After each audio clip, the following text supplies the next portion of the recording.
Hello students, कैसे हो सभी। आई होप सब सही ठीक होंगे, बिल्कुल मजे में। तो ज़्यादा टाइम को खराब ना करते हुए इतना आपको बता देता हूं कि आप एक टॉपिक डिस्कस कर चुके थे जिसका नाम था कोलॉइड्स। तो अब कोई भी चीज़ हम पढ़ लेते हैं, उसके बाद में भाई इतनी चीज़ तूने पढ़ी, इतनी कहानी तू पढ़ के आया है, उस कहानी का यूज क्या था, उस कहानी की एप्लीकेशन क्या थी जो तूने इतनी बड़ी कहानी पढ़ी। दिमाग में क्वेश्चन आता है, सही है ना, कि भाई तू इतनी ज्यादा चीजें, इतनी ज्यादा बातें पढ़ के आया है, तो इसका यूज क्या था। वैसे ही हमने कोलॉइड पढ़ा, कोलॉइड के बारे में इतना सब कुछ सीखा, एनटीएससी पॉइंट ऑफ व्यू से इंपॉर्टेंट है, एक आधा क्वेश्चन चिपक जाएगा। तो अब इसमें लास्ट आता है कि application of colloids in everyday life. हमारी लाइफ के अंदर एप्लीकेशन क्या क्या है कोलॉइड्स की, उसके बारे में मैं डिस्कस करूंगा। तो सबसे पहले आपको बता दूं कि जब हम इसके एप्लीकेशन डिस्कस करते हैं उससे पहले कुछ एक इंपॉर्टेंट डेफिनेशन है। अभी एप्लीकेशन स्टार्ट नहीं कर रहा हूं, ध्यान से सुनना। कुछ एक इंपॉर्टेंट बातें उनको डिस्कस करेंगे। तो उनके अंदर मैं सबसे पहले डिस्कस करूंगा कोगुलेशन और प्रेसिपिटेशन को डिस्कस करूंगा। इसको डिस्कस करूंगा, कोगुलेशन और प्रेसिपिटेशन। जो कोलोइडल पार्टिकल्स होते थे, मैंने बोला था एक स्मॉल साइज का पार्टिकल होता है जो फिल्टर पेपर के अंदर से भी निकल जाता है। बिल्कुल स्मॉल पार्टिकल्स होता है, फिल्टर पेपर के अंदर से भी निकल जाते हैं। उन पार्टिकल्स को इकट्ठा करके उनको सेटल डाउन करवाना बॉटम में, नीचे, जैसे वो पार्टिकल्स पूरे ऊपर घूम रहे हैं उनको नीचे सेटल डाउन करवाना, ये प्रोसेस कहलाती है कोगुलेशन। और बोल सकते हैं प्रेसिपिटेशन। लिखा है मैंने the process of settling down of colloidal particles. I hope दिखाई दे रहा होगा आपको। तो मतलब क्या बोल रहा है कि उन पार्टिकल्स का जम जाना। आपको पार्टिकल जमेंगे कैसे, वो चीज हमें सीखनी है। देखो एक बात बताता हूं, मैंने आपको बताया था जो कोलॉइडल पार्टिकल्स होते हैं वो क्या होते हैं, स्टेबल होते हैं। क्या बोला था मैंने आपको, कोलॉइडल पार्टिकल्स क्या होते हैं, स्टेबल होते हैं बेटा।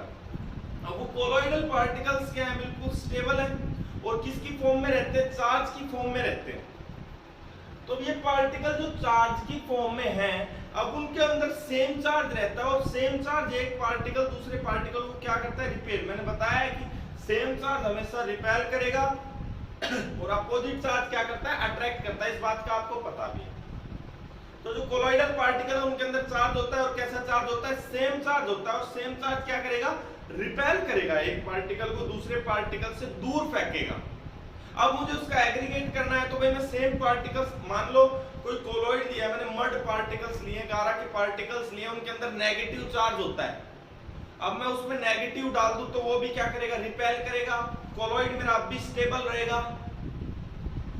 अगर मैं उस नेगेटिव के अंदर पॉजिटिव डाल देता हूं तो क्या होगा, वो अपोजिट चार्ज हो गए और अपोजिट चार्ज क्या करेंगे, एक दूसरे को अट्रैक्ट करेंगे और अट्रैक्ट करने के बाद वो एक एग्रीगेट बना लेते हैं, प्रेसिपिटेट बना लेते हैं और वो सेटल डाउन हो जाता है बॉटम में। इसी प्रोसेस को बोलते हैं कोगुलेशन। कोगुलेशन कैसे हुआ, अपोजिटिवली चार्ज पार्टिकल की वजह से हुआ। जैसे ही मैंने उसमें अपोजिट चार्ज डाला, उसने उसको अट्रैक्ट किया और सारे पार्टिकल्स को अट्रैक्ट करके गुच्छा बना के, एग्रीगेट बना के नीचे सेटल डाउन हो गया। क्योंकि कोलॉइडल पार्टिकल तो सेटल डाउन हो नहीं सकते थे क्योंकि वो तो बिल्कुल स्मॉल पार्टिकल्स थे और ब्राउनियन मोशन शो कर रहे थे, बिल्कुल स्मॉल पार्टिकल थे, तो वो एग्रीगेट, वो तो सेटल डाउन हो नहीं पा रहा था। तो इसलिए मैंने क्या किया, उनका एग्रीगेशन किया, किसके थ्रू, अपोजिट चार्ज पार्टिकल के थ्रू। रीजन देखो, कोगुलेशन का रीजन है, ये रीजन था कि मैंने उसको कोगुलेट कैसे किया। The stability of the colloid is due to the charge present on the particles. जो कोलॉइड होते हैं उनकी स्टेबिलिटी किसके वजह से रहते हैं, जो उस पे चार्ज होता है, सेम चार्ज होता है। सेम चार्ज रिपेल करेगा और कोलॉइड अपना क्या रहेगा, स्टेबल करेगा। अब उसके अंदर मैंने अपोजिट चार्ज डाला और उसने उसको क्या कर दिया, एग्रीगेट कर दिया और नीचे जमा दिया।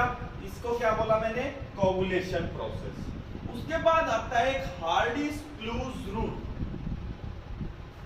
तो जो हार्डी-क्लूज रूल क्या बोलता है, बोल रहा है जो तूने कोगुलेशन किया है अपोजिट चार्ज डाल के, आई थिंक अब तो ये बात दिमाग में फिट हो गई होगी।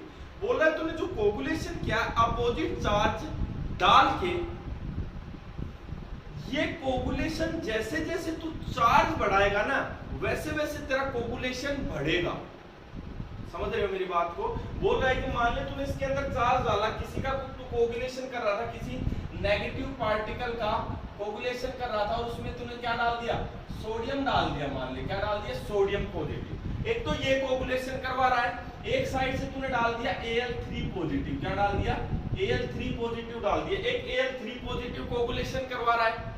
तो याद रखना हार्डी-क्लूज रूल ने ये बोला था, इसको देखते हुए कोगुलेशन को ये बोला था कि जो ये Al3 पॉजिटिव है ना, ये ज्यादा कोगुलेशन करवाएगा, प्रेसिपिटेशन करवाएगा। कहने का मतलब जितना ज्यादा चार्ज उतनी ही ज्यादा क्या होगी, कोगुलेशन। लिखा है मैंने, coagulating power is directly proportional to the charge. Greater the charge greater will be the coagulation. किसने बोला था, ये हार्डी-क्लूज रूल ने। तो बेटा यहां तक याद रखना कोगुलेशन क्या होता है और हार्डी-क्लूज रूल क्या होता है। अब हम स्टार्ट करते हैं application of colloids in everyday life.